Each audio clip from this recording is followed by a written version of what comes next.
we've been trying to get our summer forages in the ground. We finally got them in the ground. They're up, they're looking good. We're basically on a maintenance schedule with those crops, and we've got some idle time. You know me, I'm always looking for a reason to do some type of trapping episode. So right now we're headed to Robert Waddell's. We're going to get inside the mind of a professional trapper on how he builds his snares. This show is going to be a little bit longer than normal. It's not going to have a bunch of fancy editing, but it's going to be solid information for you guys that have either used snares in the past and have bought them, or are wanting to use some snares and wanting to know how to build them.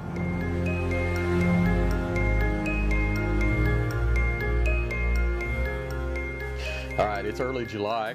It's time to start thinking about our equipment ready for this fall. I use an awful lot of snares, whether I'm in Iowa or in different various southern states where they're legal. Everything from snaring beaver to snaring coyotes and snaring coons. I make my own snares. You can buy a commercial snare if you want, but once you buy the snare and use it, you've already got the components. So if you're going to do much snaring, you really need to learn how to build your own snares.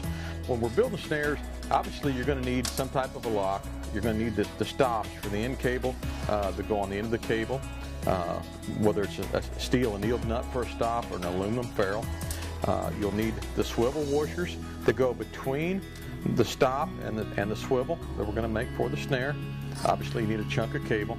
This piece of plastic tubing here is 3/16 ID vacuum tubing. It goes on the cable, and we use it as a support collar when we're supporting the loop over the trail or supporting the snare. Then of course the cable, and then we use small stops, what we call a deer stop. This will keep that loop from closing down small enough to where it could possibly catch a deer by the hind leg. Basically 2.5, 2 3/4 inch loop, and that will allow that deer to, if it should come down the trail, to step in this loop and pull it shut and then slide it down off the leg without harming the deer. This is something that most trappers should seriously consider, is using a deer stop on this loop, because almost everywhere that we're working coyotes, working coons, we've always got incidental deer to worry about that use the same trails, especially around the deer feeders. And this lets them go through and never have to worry about catching or harming a deer. I'm going to cut a chunk of cable. We'll cut this here at about 4 foot.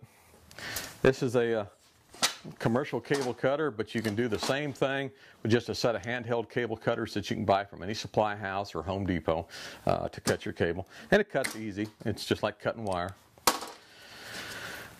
We need to install an end stop. The first thing that you're going to do is put a ferrule or an end stop on your cable. You want it to stick through just about 1/16 of an inch, just like that, and then crimp it with a swager, like so. Again, bring it through just about 1/16 of an inch and press it down, smash it. And these are little long stops here, so I like to double crimp them. You can do the same thing by using an anvil or a piece of railroad iron and a hammer. You don't have to smash these plumb out flat, but just by smashing the ferrule onto the cable. Before we do anything else to the cable, we need to measure down the cable 8.5 inches. And I use a permanent marker. This is the 8.5 inch mark on this table, and I marked that cable 8.5 inches for where the deer stop's going to be. And it's just real simple and easy to do if you mark it before you do anything else to it. Now, holding the cable and keeping everything lined up with itself, where the cable is perpendicular with itself, we need to put a bend right behind this stop, up tight against the stop. And we call it a figure 7 bend. We bend it over, hold it with our thumb, and then kink it with a pair of pliers, just like that. That is to allow that lock to be facing the right direction and allow the snare to function properly. Now, we're going to load this snare. What we're going to do when we load this snare is we're going to put some memory in the cable to where it wants to throw the lock down the cable. We'll show you the difference between an unloaded snare and a loaded snare in a minute. But anyway, what we're going to do is simply drag it around a piece of steel with a little bit of tension, and we're looking for a shape like so, basically like a candy cane or a shepherd's hook is what we're looking for. We want fairly aggressive in the bend here and then tapering off as it comes on around. That there would do a nice 8 to 10 inch loop. When we drop the lock on the snare, it doesn't matter what type of lock we use, but we always want the side that goes against the animal's body to be up when we drop it on. That makes it so much easier. Anyway, it has the lock facing the right direction when the snares are assembled. Now, before we feed the cable back through the lock again, we need to drop on a small, this is a very small stop. that we're going to use for the deer stop. Slide it down the cable and then simply feed the cable back through the lock like so. And we're going to look at it and make sure we have a nice round loop is what the objective is. And that'll let that thing slide down the cable like it's supposed to, actually make the snare jump shut. When we do one, if we do a snare where it's not loaded, you end up with a teardrop shape. It won't hardly fall shut on its own. The animal has to physically drag the loop shut all the way. He has to hit it at a charge. He has to be running full blast to drag that loop shut. You see the mark for the deer stop where we marked it with a magic marker. We're going to slide that stop up on there, and we want to smash that small micro stop where that mark is. Just crimp it on there. Don't have to get super crazy with it. Just smash it flat.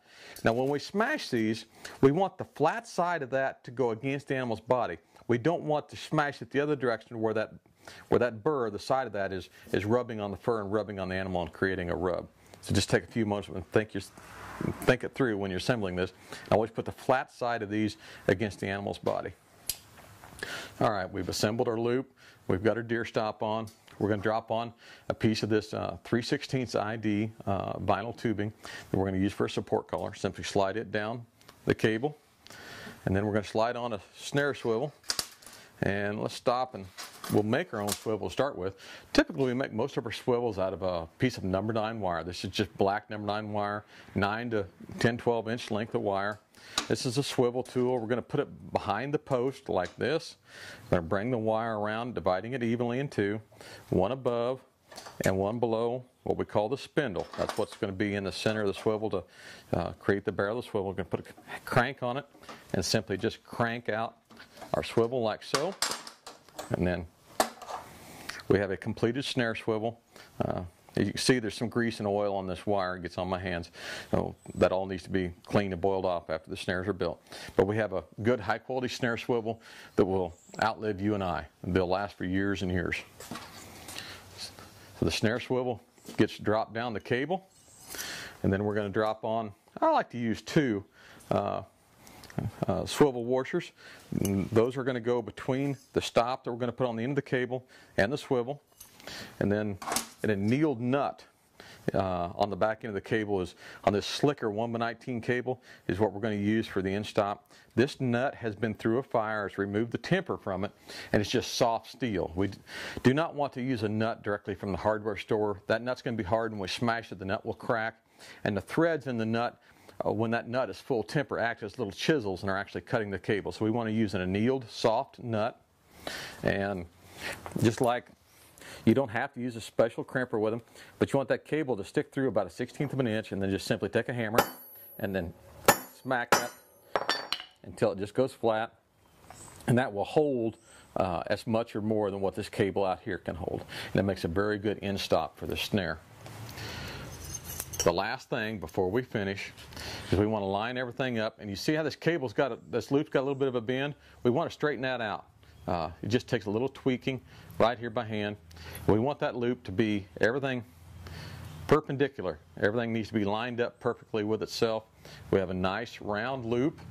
Now when we set this in the field, something to remember, if you set the lock, let's say the support wire is back here where my thumb and index finger are. If you set that lock all the way back against that support wire, when the animal gets up against that loop and he's pulling it, it won't jump shut. You want to have that lock out in front about 3/4 to an inch from that support wire, and then that snare will snap shut, will actually jump shut on its own. Do it again for you. You see, and you end up with a good neck catch on that animal, which is the ideal catch that we're looking for. After your snares are assembled, this new cable, your new wire, if you use new wire making new swivels, it's got grease and cosmoline on it, oil from the machining process of when the cable was made. And we need to get rid of this oil off of the wire or off of the new cable so that basically it's scent free, so the animal does not smell it. Notice that there's anything in the trail when it's coming down the trail where it takes a loop like it's supposed to and doesn't smell anything out of the ordinary. The easiest way to accomplish this, I roll my snares up. Of course, you're going to transport them rolled up, keep them everything like so, and in a 5 or 6 quart pan or just any type of a of a pan, a little bit of baking soda and some water, and I bring them to a boil. Not much baking soda, maybe half a teaspoon to a 2-gallon of water, and bring them to a boil. You'll notice some black oil and stuff come off that wire, come off the cable. You'll see a little bit of flecks of oil up on the top of the water as when you bring it to a boil. And then shut the burner off and then simply pour the water off the snares. That way you're pouring the oil off the top of the water and to get the oil out of the cable. And then rinse them good. If you do use a baking soda boil, you want to rinse all that baking soda out of the cable so it doesn't corrode or eat on the cable as time goes on. And then we're simply going to paint the snares to camouflage them. Generally, I paint 4 to 6 snares at a time. Before these snares are painted, we're going to open them up to roughly the diameter of the loop that we're going to use in the field, 8 or 10 inch loop like so. And like I said, I paint 4 to 6 of them at a time, and just simply some nails on a tree make it easy to hold the loops open. There is a reason to the paint scheme that I use on these snares. When they're set in the field and we go to setting a snare after a while, you'll understand the paint scheme so much better. But basically the top of the loop coming around to about, with the loops facing this direction, coming around to about 4 o'clock, we're going to paint an OD green. Just simply a Rust-Oleum camouflage low gloss paint that you can buy at any hardware store. Same thing that you use on your duck boats or on your deer stands. And we're going to paint that cable, paint those locks down about so. And of course you can paint the rest of the cable as well if you want. The bottom of the loop, which is going to be down in the grass just above the ground, from whatever that is, 8 o'clock over here to 4 o'clock, we painted a very light tan. Looks like dead foxtail, like so.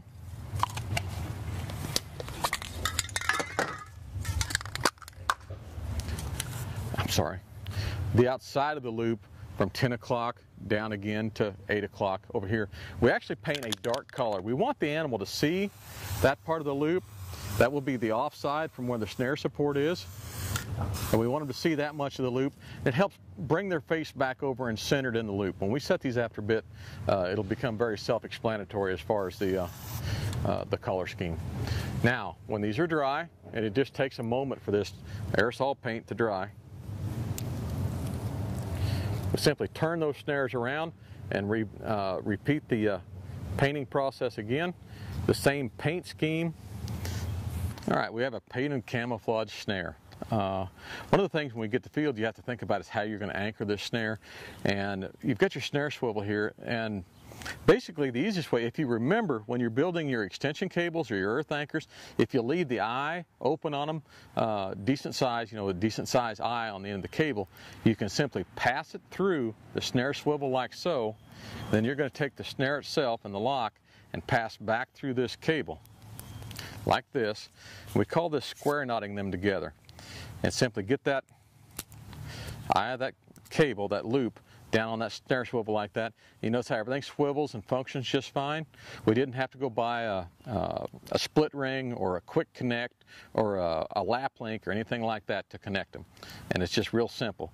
Same way if we're tying these off, if we're trapping beaver, we need a little more extension cable to go up and go around the tree. We can simply hook another cable onto it like that. Or we can use the same thing when we're actually attaching the snare to an earth anchor. If you leave the eye of the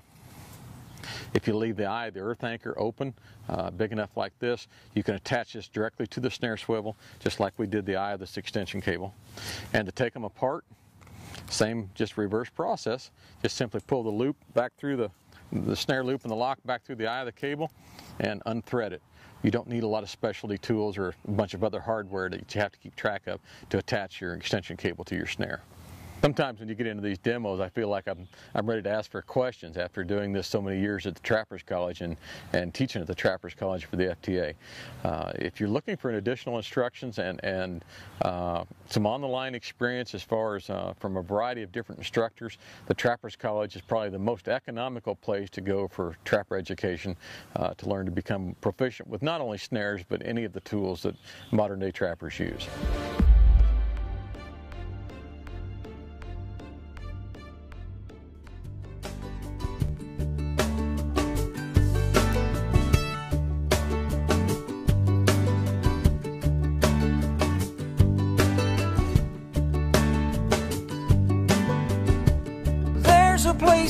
I go, tucked back in the pines, where a green field grows, my own little paradise.